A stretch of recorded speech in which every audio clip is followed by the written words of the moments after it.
presentaros a parte de la familia que nos ha estado cuidando estos días con mucho amor y que son las personas que han estado cocinando en un estado meditativo para nosotros.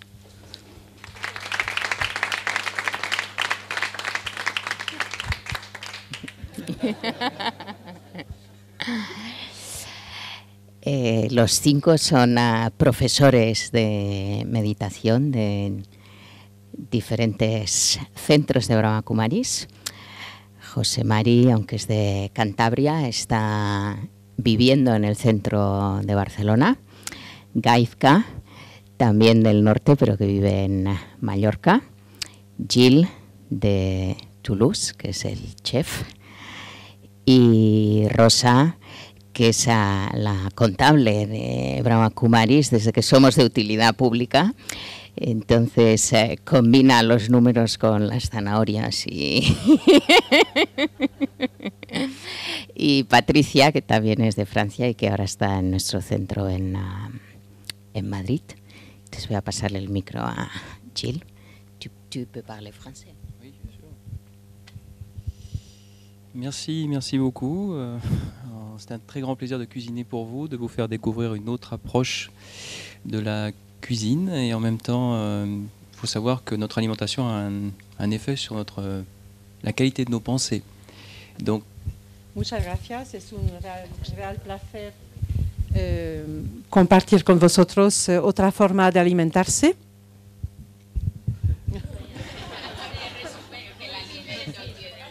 No, ahora lo va a decir, ahora voy a desarrollar esto. El impacto de la... Et donc, cultiver la paix, c'est quelque chose de naturel, c'est notre nature, mais il y a des éléments... Entonces, la comida vegetariana tiene un gran impacto sobre el espíritu y cultivar la paz. Mais il y a des éléments extérieurs, dont l'alimentation. Es decir, que a la hora de cultivar la paz hay otros alimentos. Una de las cosas, por ejemplo, es la alimentación. Qui peut nous empêcher de contrôler notre esprit. Es decir, que según cómo nos alimentamos, los alimentos pueden impedirnos controlar nuestro espíritu, nuestra forma de pensar.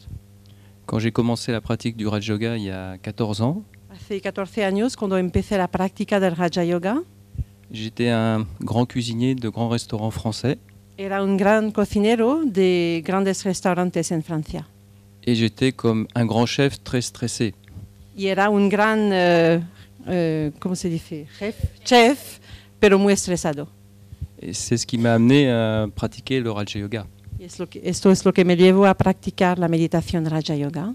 Et quand on m'a dit l'alimentation a un impact sur ta pensée, si tu changes d'alimentation, tu seras beaucoup plus paisible et la méditation sera plus facile. Y me dijeron, la alimentación tiene un gran impacto sobre ti. Y entonces, si cambias tu alimentación, ya notarás un cambio muy grande. Et je mangeais de la viande 3 fois par jour. Y en aquella época solía comer carne 3 veces al día. Donc j'ai essayé et en 5 jours, ça a tellement été révolutionnaire que j'ai décidé de ne plus manger de viande. Y entonces lo intenté y hice una prueba de 5 días y fue tan extraordinario el cambio, la revolución, que decidí ya dejar de comer definitivamente carne. Et en même temps, j'ai décidé, pour être crédible avec moi-même, de ne plus cuisiner de la viande. Y de paso, para ser como más creíble conmigo, es decir, más coherente, pues decidí también dejar de cocinar carne. Et donc je suis reparti à zéro, c'est-à-dire et j'ai dû réapprendre à cuisiner. Y tuve que empezar de cero otra vez y tuve que reaprender a cocinar. Et en même temps, j'ai réalisé qu'en cuisine, la paix, le yoga que l'on a quand on cuisine est extrêmement important. Y me di cuenta de que la paz y el estado interno que tenemos a la hora de cocinar es extremadamente importante. Il y a l'aliment et la conscience dans laquelle on cuisine. Está el alimento y la conciencia en la que preparamos la cocina. Et l'expérience que vous avez eue ce week-end, eh bien, c'est le mélange de ces deux choses, l'aliment et la conscience. Y la experiencia que estáis teniendo en este fin de semana es estas dos cosas, el alimento y la conciencia. Voilà, donc après, vous n'avez plus que maintenant à pratiquer parce que vous avez l'expérience. Ahora que habéis tenido la experiencia, solo os queda la práctica. Merci beaucoup.